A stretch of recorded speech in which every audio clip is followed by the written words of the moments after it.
আর ওইদিকে মিম ভাবল যে সেদিন মেহেদিকে ওভাবে বলা উচিত হয়নি। বেচারা না হয় আমাকে একটু ভালোবাসে, তাই বলে ছোট লোক বলে গালাগাল দেওয়া ঠিক হয়নি। আগামীকাল কলেজে আসলে মেহেদির কাছ থেকে ক্ষমা চেয়ে নিব। এই বলে মিম পরের দিন কলেজে আসলো, কিন্তু মেহেদিকে দেখতে পেল না।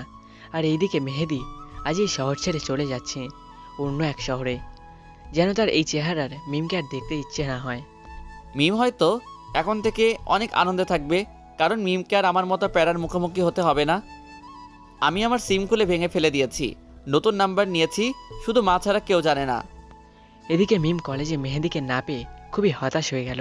মিম ভাবছে আজ মনে হয় কোনো সমস্যা হয়েছে, কাল হয়তো আসবে, কিন্তু মেহেদি আর কোনোদিন এই কলেজে আসবে না, মিমের সাথে দেখাও হবে না।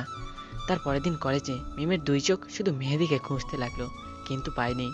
এভাবে আরও 2 দিন যাওয়ার পর মেহেদিকে দেখতে না পেয়ে মেহেদি এক বন্ধুর কাছ থেকে শুনতে চায়, কিন্তু তারা মেহেদির কোনো খোঁজ দিতে পারেনি।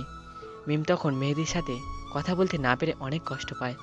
শুধুমাত্র মেহেদির কাছে ক্ষমা চাওয়ার জন্য এভাবে প্রতিটা রাত চোখের পানি বালিশ ভিজিয়েছে।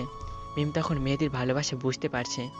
ততদিনে মিম মেহেদিকে ভালোবেসে ফেলেছে। তারপর থেকে মিম একদম অন্যমনস্ক হয়ে যায়।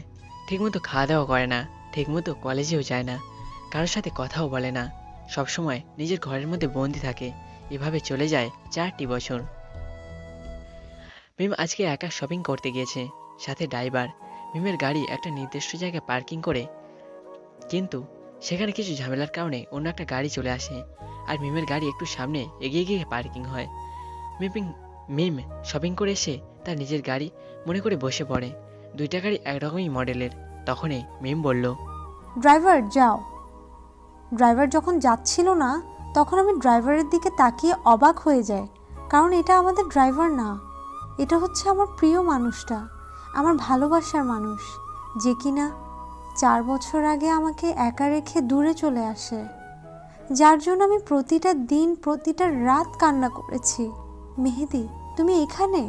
তুমি চলে আসার পর আমি তোমাকে কত খুঁজেছি। তুমি কাউকে কিছু না বলে চলে আসছিলে কেন? তুমি তো আমাকে একদিন বলেছিলে যে আমি যেন তোমার সামনে না আসি, তোমার সাথে যেন কোনো যোগাযোগ না করি। তাই বলে তুমি আর কাউকে না বলে কলেজ থেকে চলে আসবে?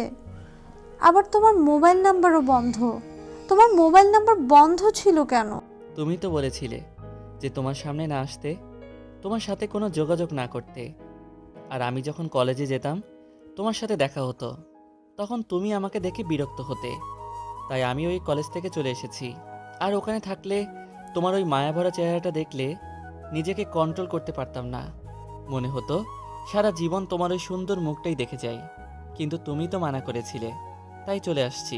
তাই বলে কাউকে কিছু না বলে সব যোগাযোগ বিচ্ছিন্ন করে একবারের জন্য আমার কথা মনে পড়েনি? সব সময় মনে পড়তো তোমার ওই মায়াবী চেহারাটা, আমার চোখের সামনে সব সময় ভাসতো। আচ্ছা বাদ দাও, তুমি বিয়ে করেছো? না, আমি একজনকে খুব ভালোবেসেছিলাম, কিন্তু সে আমার ভালোবাসাটা বুঝলো না, তাই আর বিয়ে করা হয়নি। দেখলাম মিম কিছুটা খুশি হলো আমার কথা শুনে। ঠিক আছে, চলো, তোমাকে নিয়ে আজ সারাদিন ঘুরবো, আর আমার মা বাবার সাথে পরিচয় করিয়ে দিব। ঠিক আছে চলো। আসলে প্রিয় মানুষ বলল, তাই আর মানা করতে পারলাম না। তারপর আমরা অনেক ঘুরলাম, মজা করলাম, ফুচকা আইসক্রিম খেলাম। আমি শুধু মিমের দিকে তাকিয়েছিলাম। আগের থেকে অনেক সুন্দর হয়েছে, মনে হচ্ছে সারা জীবন তাকিয়ে থাকি। তারপর দিন শেষে মিমদের বাসায় গেলাম মিমের মা বাবার সাথে দেখা করতে। মিম কলিং বেল বাজালো।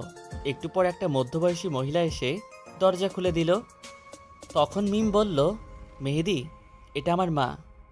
আর মা, এটা হলো মেহেদি, যার কথা আমি তোমাদেরকে বলেছিলাম। আসসালামু আলাইকুম আন্টি। তারপর আন্টি সালামের উত্তর নিয়ে বলল, কেমন আছো বাবা? আমি ভালো আছি, আপনি কেমন আছেন? আমিও ভালো আছি বাবা। তারপর মিম উপরে ফ্রেশ হতে চলে গেল। আমি আর আন্টি নিচে বসে গল্প করছি। বাবা, তুমি এতদিন কোথায় ছিলে? তুমি চলে যাবার পর মিম একদম অন্যরকম হয়ে গিয়েছিল। কলেজে যেত না, ঠিকমতো খাওয়া দাওয়া করতো না, কারোর সাথে কথা বলতো না, সারাদিন রুমের মধ্যে দরজা লাগিয়ে কান্না করতো।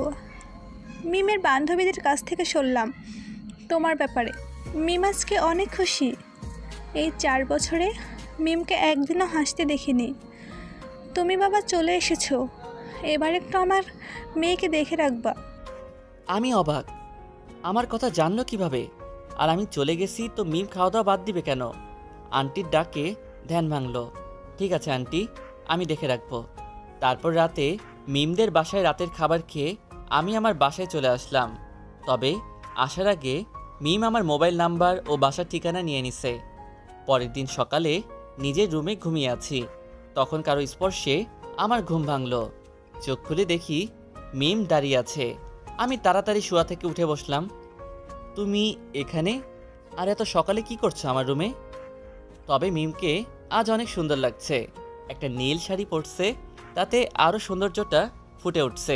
কেন, আসতে মানা আছে নাকি? না, আসতে মানা থাকবে কেন? তুমি তাড়াতাড়ি উঠো, আজকে সারাদিন দুজন ঘুরবো আর অনেক মজা করব। আর হ্যাঁ, তুমি আজকে অফিস থেকে ছুটি নিয়ে নাও। তারপর আর কি, অফিস থেকে ছুটি নিয়ে নিলাম। তারপর রেডি হয়ে যখন গাড়ি বের করতে যাব, তখন মিম বলল, গাড়িতে না, আজকে আমরা রিকশায় ঘুরবো। তারপর দুজনে রিকশায় করে একটা পার্কে আসলাম। এসে দুজনে হাঁটছি, আর আমি মিমের দিকে আর চোখে তাকাচ্ছি। কিছু দূর যাওয়ার পর কেউ আমার পিছন থেকে চোখ চেপে ধরল। আমি ছাড়িয়ে দেখি আমার অফিসের কলিগ, নাম তনিমা। অবশ্য তনিমা আমাকে পছন্দ করে, কিন্তু আমি গুরুত্ব দেই না। তারপর তনিমা আমাকে বলল, তুমি এখানে কি করছো? এই বলে আমাকে একটা ছোট্ট করে জড়িয়ে ধরল। তখন দেখি মিমের চোখ দুইটা লাল আর চোখে হালকা পানি, মনে হয় এখনই কান্না করে দিবে। তারপর মিমকে আর তনিমার সাথে পরিচয় করিয়ে দিলাম। তখন তনিমা আমাকে বলল, কালকে আমার জন্মদিন, অবশ্যই তুমি আসবে, তবে কালকে একটু তাড়াতাড়ি আসবে, তোমার জন্য একটা স্পেশাল সারপ্রাইজ আছে। এই বলে তনিমা চলে গেল। তারপর মিম আর আমি আবারও হাঁটতে লাগলাম। একটু পর মিম বলল, ওই, তনিমা কি তোমাকে ভালোবাসে? জানি না, তবে মনে হয় বাসে। আর তুমি? না না, আমি বাসি না, এমন মডার্ন মেয়ে আমার চাই না। আমি তো সহজ সরল মেয়ে চাই। আমাকে কি ভালোবাসতে পারবে? মানে? তুমি যেদিন চলে গিয়েছিলে সেদিন তোমার কাছ থেকে ক্ষমা চেয়ে নেব মনে করেছিলাম, কিন্তু তুমি সেদিন যাওনি। সারাদিন আমার চোখ দুটো তোমাকে খুঁজে বেড়াতো। সারা দিন সারা রাত তোমাকে নিয়ে ভাবতাম। তোমাকে নিয়ে ভাবতে ভাবতে কখন যে তোমাকে ভালোবাসে ফেলেছি নিজেও জানি না। তুমি যখন চলে গেলে তখন ভালোবাসার মানে বুঝলাম। তারপর যখন তোমাকে গাড়ির মধ্যে দেখলাম তখন আমি কত খুশি হয়েছিলাম আমি নিজেই জানি না। আমিও তো প্রতিটা দিন প্রতিটা রাত অনেক কষ্টে কাটিয়েছি। তোমাকে ভালোবেসে আমি আর কোনো মেয়ের দিকে চোখ তুলে তাকাইনি, শুধু তোমাকে ভালোবাসি বলে। আমি জানতাম তুমি একদিন আমার হবেই, কারণ আমার ভালোবাসা যে সত্যিকারের ভালোবাসা ছিল। এবার মিম আমাকে জড়িয়ে ধরলো, আমিও মিমকে জড়িয়ে ধরলাম। তুমি যদি আমাকে ভালোবাসো তাহলে আমাকে প্রপোজ করো। এবার মিম আমাকে ছেড়ে দিয়ে আমার সামনে হাঁটু গেড়ে বসে পড়ল আর বলল, এই অভিমানী ছেলে, আমাকে কি একটু ভালোবাসবে? তোমার বুকে আমার মাথাটা কি সারা জীবন রাখতে দেবে? এবার আমি মিমের হাত ধরে টেনে নিজের বুকে নিয়ে নিলাম আর বললাম, আমিও তোমাকে অনেক ভালোবাসি। তারপর দুজনের পরিবারের মতে বিয়ে ঠিক হলো। সকালে মিম ফোন করে বলল, আজকে একটু শপিংয়ে যাবে, আমি ওর সাথে যাওয়ার জন্য। তারপর দুজনে বেরিয়ে পড়লাম। কিছুক্ষণ পর মিম বায়না ধরলো যে আইসক্রিম খাবে। এমন সময় আমার অফিস থেকে একটা জরুরি কল আসলো। আমি মিমের কাছে টাকা দিয়ে বললাম, তুমি আইসক্রিম নিয়ে আসো, আমি একটু কথা বলি। তারপর মিম রাস্তার ওপাশে আইসক্রিম আনতে চলে গেল। আমি কথা বলছি এমন সময় একটা চিৎকারের আওয়াজ শুনতে পেলাম। আমি পিছনে তাকিয়ে দেখি একটা ট্রাক মিমকে ধাক্কা দিয়ে চলে গেল। আমি চিৎকার দিয়ে মিম বলে ডেকে উঠলাম। আমি দৌড়ে গিয়ে দেখি মিমের সারা শরীর আর মুখ দিয়ে রক্ত বের হচ্ছে। আমি সাথে সাথে মিমের মাথাটা আমার কোলে তুলে নিলাম। আমি চিৎকার দিয়ে কান্না করতে লাগলাম। তখন মিম অনেক কষ্টে বলল, আমাকে একটু জড়িয়ে ধরবে? তোমার বুকে আমার অনেক শান্তি লাগে। আমি তখন মিমকে আরও শক্ত করে জড়িয়ে ধরলাম আর বলছি, তোমার কিচ্ছু হবে না। মিম নিয়ে হাসপাতালে চলে আসলাম। ডাক্তার মিমকে ইমার্জেন্সি ওটিতে নিয়ে যায়, আর ডাক্তার বলে গেল প্রচুর পরিমাণে রক্তক্ষরণ হয়েছে, রক্তের প্রয়োজন হবে, তাড়াতাড়ি রক্ত জোগাড় করুন। মিমের রক্ত পরীক্ষা করে বলল ও পজিটিভ। আমি বললাম আমার রক্ত ও পজিটিভ। ডাক্তার আমার রক্ত পরীক্ষা করে দেখলো যে দুজনের রক্তই ম্যাচ করছে। তারপর আমি রক্ত দিলাম।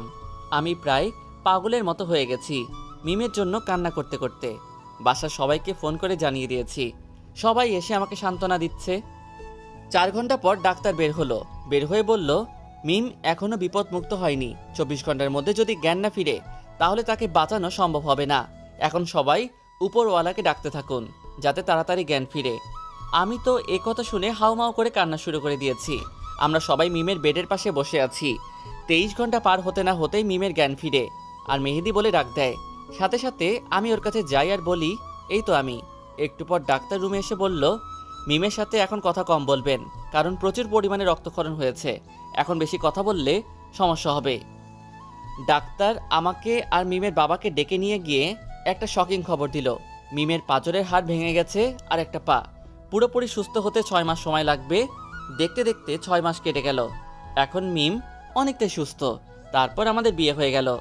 এখন আমরা সুখে শান্তিতে সংসার করছি। সত্যিকারের ভালোবাসা কখনো হারিয়ে যায় না, বেঁচে থাকে আজীবন।